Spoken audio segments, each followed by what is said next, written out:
Pupurihin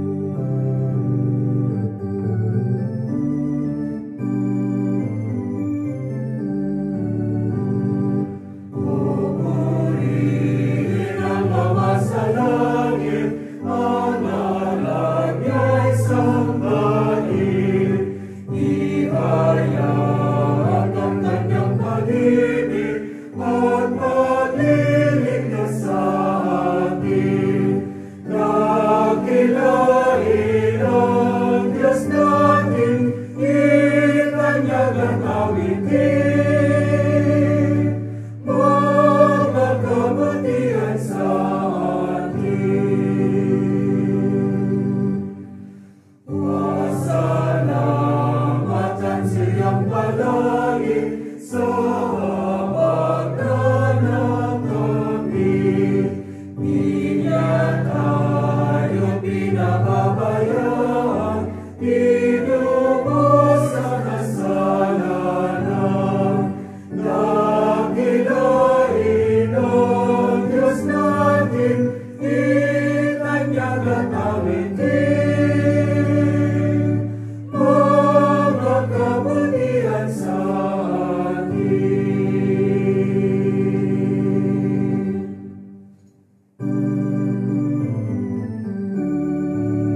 Ama namin Diyos, maraming salamat po. Nakasapit kami muli sa oras ng aming pagsamba. Salamat po. Hindi mo kami pinabayaan sa nagdaang halos 1 linggong paglalakbay namin. Iningatan mo kami, iniligtas mo kami sa lahat ng uri ng kapahamakan. Sa kabila ng mga pagsubok, nananatili po sa amin ang matatag na pananalig, pananampalatayang kaloob mo sa amin. Patuloy na naipakikipagbakan namin. Salamat ng marami, Ama. Sa kabila ng aming abang kalagayan, patuloy naming natutupad ang napakahalagang tungkulin namin ito na ikaw ay aming sambahin habang kami ay nabubuhay.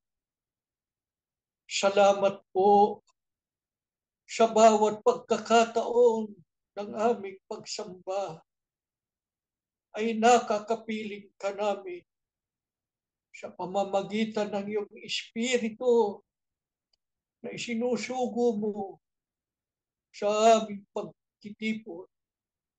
Pinalalakas ang bawat isa, inaaliw sa aming mga kalubayan. O aming Ama, di namin malilimot ang lahat ng kabutihan mo. Hindi kami tatalikod, hindi kami uurong ano man ang mangyari sa buhay namin. Ano man ang dumating pa sa buhay na ito, magpapatuloy kami sa pakikipagbag, sumasampalatayang lubos. Hindi mo kami pababayaan. Halika na, Ama, sa aming pagsamba. Ligapin mo kaming muli na magkakapatid sa pamamagitan po ng iyong mga salita. Gamitin mo po mabuting kasanggapan para bigyan kami ng panibagong kasiglahan at pag-asa sa mga paglilingkod sa iyo. Panginoong Hesus, ipamagitan mo po kami sa Ama. Huwag mo kaming bibitiwan. Huwag mo kaming pababayaan. Patuloy mo kaming alalayan. At sa ganitong pagtitipon namin na magkakapatid sa iyong pangalan, maawa ka. Patuloy mo sanang basbasan at pagpalain ang iyong mga hinirang. Maawa ka, aming Ama. Mabalagi kaming nakaugnay sa diwa't layunin ng pagsusuko mo sa mga huling araw. Manatili po kaming tapat na sumusunod sa pang-aaral na kanilang itinuro sa amin upang mamalagi kami sa matibay na pag-asa sa kaligtasan. Lubos po ang aming pananalig, Ama. Narinig mo ang aming mga panalangin. Tinatanggap po kaming lahat at sa aming pagsamba ngayon, mamamalagi ka sa piling namin. Inihiling po namin ang lahat sa pangalan po ng aming Panginoong Hesus. Amen. Mga mahal na kapatid, nagkakamali po ang maraming tao sa kanilang paniniwala na ang mabigat na kasalanan lamang ay ang pagpatay, pakikiapid o pangangalunya, pagnanakaw, at mga katulad nito. Para sa kanila, ang pagpapabaya sa mga pananagutan sa Diyos ay hindi mabigat na kasalanan. Ito po ay salungat sa itinuturo ng Biblia. At ito ang patutunayan sa atin sa leksyon ito na ating tatalakay. Bakit po natin natitiyak na isang mabigat na kasalanan ang pagpapabaya sa Diyos? Sapagkat ang sabi ng Biblia sa Ezra 8:22, ang kanyang kapangyarihan at ang pag-iinit ng Diyos ay laban sa kanilang lahat na nagpapabaya sa Kanya, sa Diyos. Kung hindi po, mabigat na kasalanan sa harap ng Diyos. Napabayaan siya.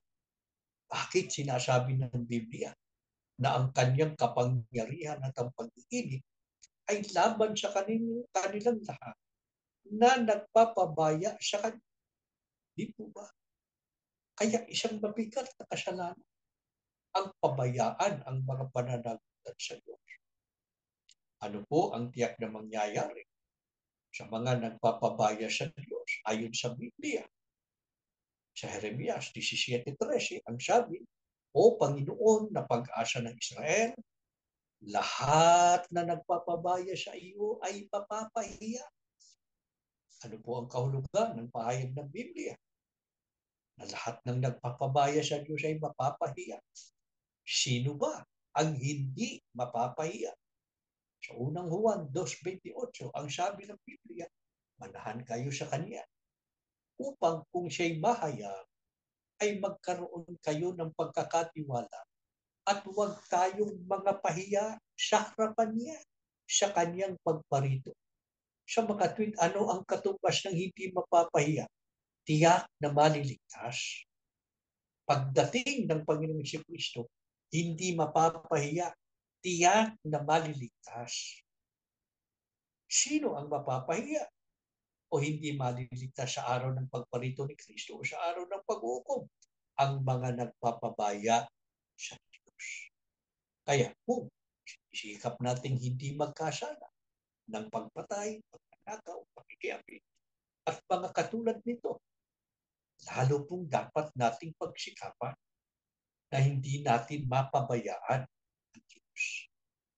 Ngayong malapit na ang wakas, ano ang dapat nating gawin upang hindi po tayo mahulog sa pagpapabaya sa Diyos? Sabi ng Biblia sa unang Pedro, bilang mabubuting katiwala ng iba't ibang kaloob ng Diyos, gamitin ninyo sa kapakinabangan ng lahat ang kakayahang tinanggap ng bawat isa sa inyo. Ano ba ang tinutukoy ng mga kaloob ng Diyos? Iba't ibang tungkulin o pananagutan natin sa Diyos. Ito ang ating paglilingkod sa Diyos. Hindi natin dapat pabayaan. Yan ang iba't ibang bahagi ng paglilingkod sa Diyos.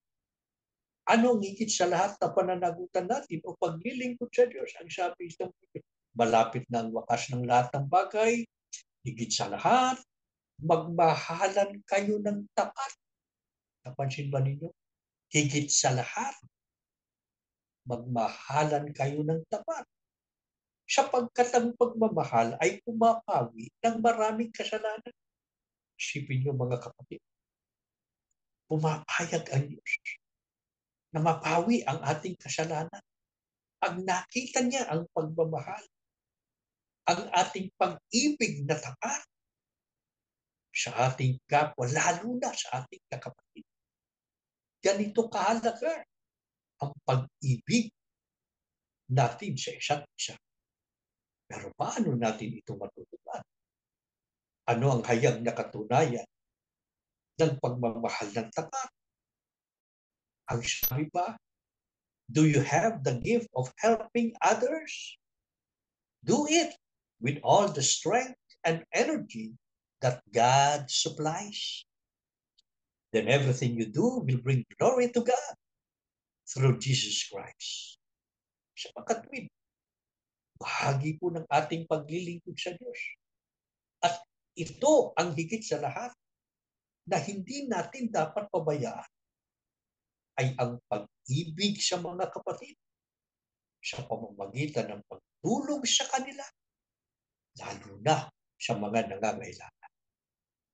Anong uring paglilingkod ang nais ng Diyos na makita sa atin? Sa Roma 12:11, sabi ng Biblia, magpakasipag kayo at huwag maging tamad. Buong puso kayong maglingkod sa Panginoon.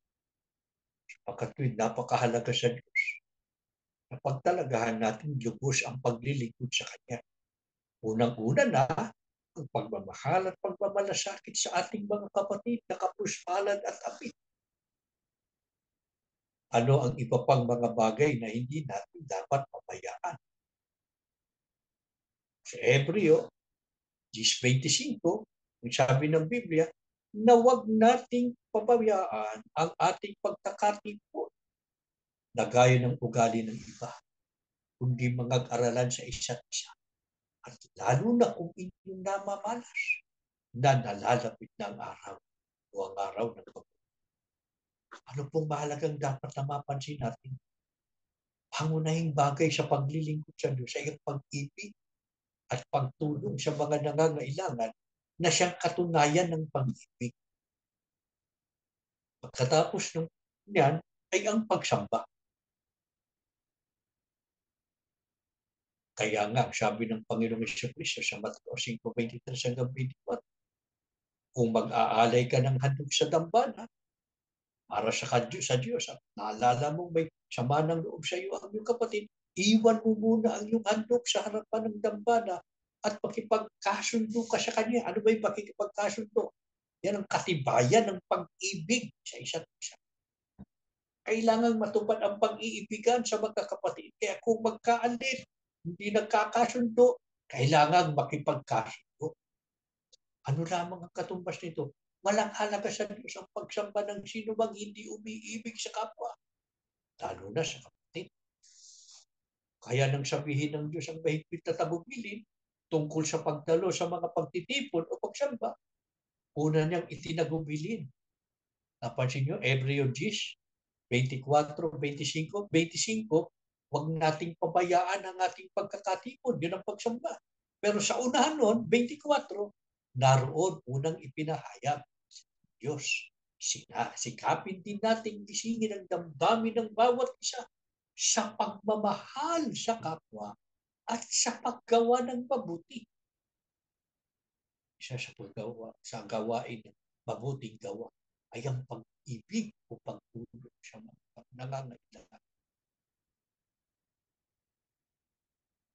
Ano kasamaan?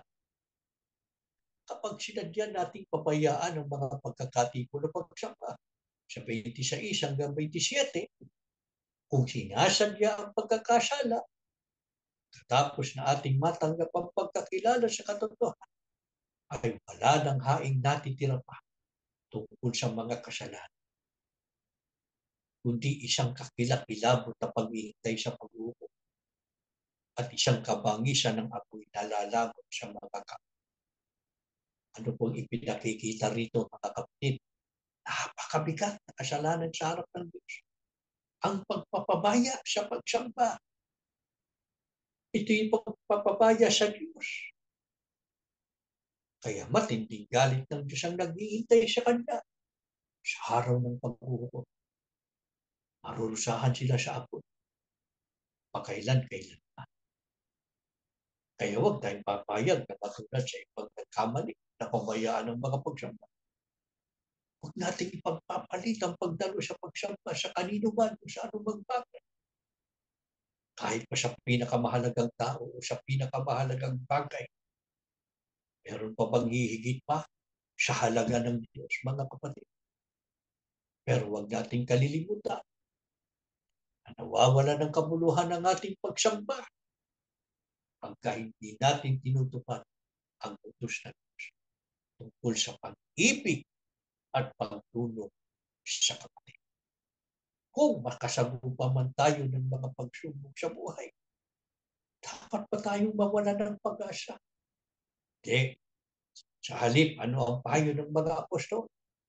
Kapag tayo ay nagdurusa dahil sa mga pagsubok, sabi ng Biblia sa unang Pedro 4:19, ang mga nagdurusa ayon sa kalooban ng Diyos ay dapat magtiwala sa lumikha at magpatuloy sa paggawa ng mabuti. Napansin ba ninyo? Hindi lamang basta magtiwala sa Diyos, kundi ang sabi at magpatuloy sa paggawa ng mabuti. Kaya huwag nating bibitiwan, mga kapatid, ang paninindigan sa katwiran at sa mabubuting gawa.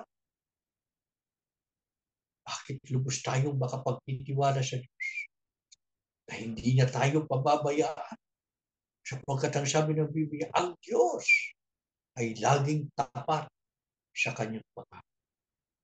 Mga kapatid, sa marami na nating mga dinanas at pinagdaanan ng mga pagsubok, iba't ibang uri ng mga kapigatian, mga mapag-uusig,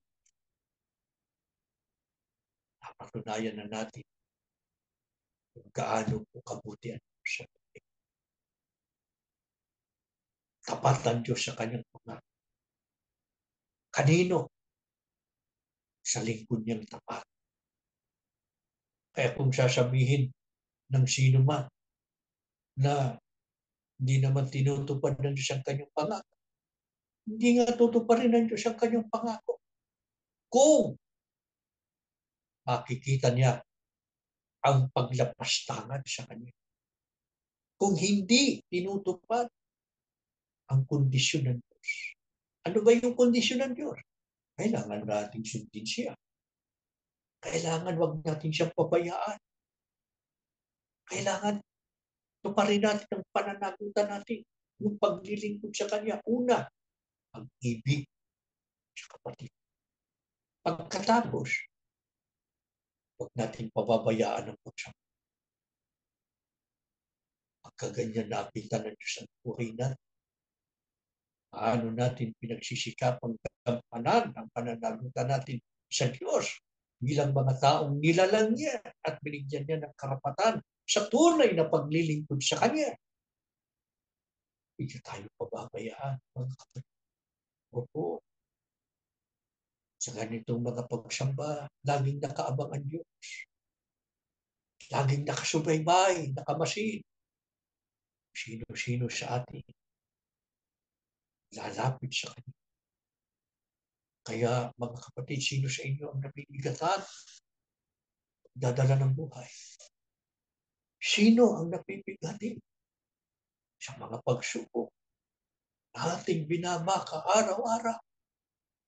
Sino ang napapagod na sa pakikipagbaka sa mga hamon ng buhay? Sino ang nababalisa dahil sa mga intindihin sa buhay at mga pag-uusig? Ano ang anyaya sa atin ng Diyos ngayon? Sa pagsambang ito, sa unang Pedro 5:6-7, sabi ng Biblia, kayo'y mga pakababa sa ilalim ng makapangyarihang kamay ng Diyos, na inyong ilagap sa Kanya ang lahat ng inyong kabalisahan, sapagkat kayo'y ipinagmamalasa. Halina kayo mga kapatid, binibigay namin sa inyo ang paikling sandali upang kayo mismo ang manalangin sa amin. Mapit na tayo sa Diyos na kuskus ng pag-ibig at pagpapalala. Hindi niya titiisin ang mga anak niyang humahanap sa Kanya. Pangako lamang natin sa Kanya na hindi natin siya pababayaan kaya na ano man ang mangyari ay magtatalaga tayo sa mga pagsamba. Lagi tayong magiging masunod. Pasanawa tayo ng Ama sa ating mga pagdulog sa Kanya. Tumayo kayo mga kapatid, tayo mananalangin. Ama namin Diyos, maraming salamat po sa kabila po ng aming abang kalagay. Patuloy namin ay sasagawa ang ganito namin mga pagsamba sa tulong ng teknolohiya. Magkakalayo man kami ng dakong pinaroroon, ay para kami nasa isang tao na sumasamba sa iyo. Salamat po. Di mo binibigo ang aming pag-asa sa aming mga pagkakataon. Lagi ka naming masumpungan. Lagi ka naming nadarama sa aming mga puso. Nalalakas mo kami, Ama. Inaaliw mo kami sa aming mga kalubayan. At iba siya'y nalalaman mo kung anong aming buhay. Paano kami naglalakbay na kahit sa harap ng maraming mga pagsubok at mga pag-uusig, Nagsisikap kaming magpatuloy na nagpapahalaga sa mga paglilingkod sa iyo. Kailanman ay hindi namin mapapayaan ang mga pagsamba sapagkat sumasampalataya ka. Ito ang aming pananagutan sa iyo habang kami nabubuhay. Lahat ng ito ay patuloy namin nagagawa dahil ikaw, Ama, ang laging umaalalay sa amin. Sa panahon ito ng matinding pagsubok, ay lalo namin napatunayan kung gaano kakabuti sa amin.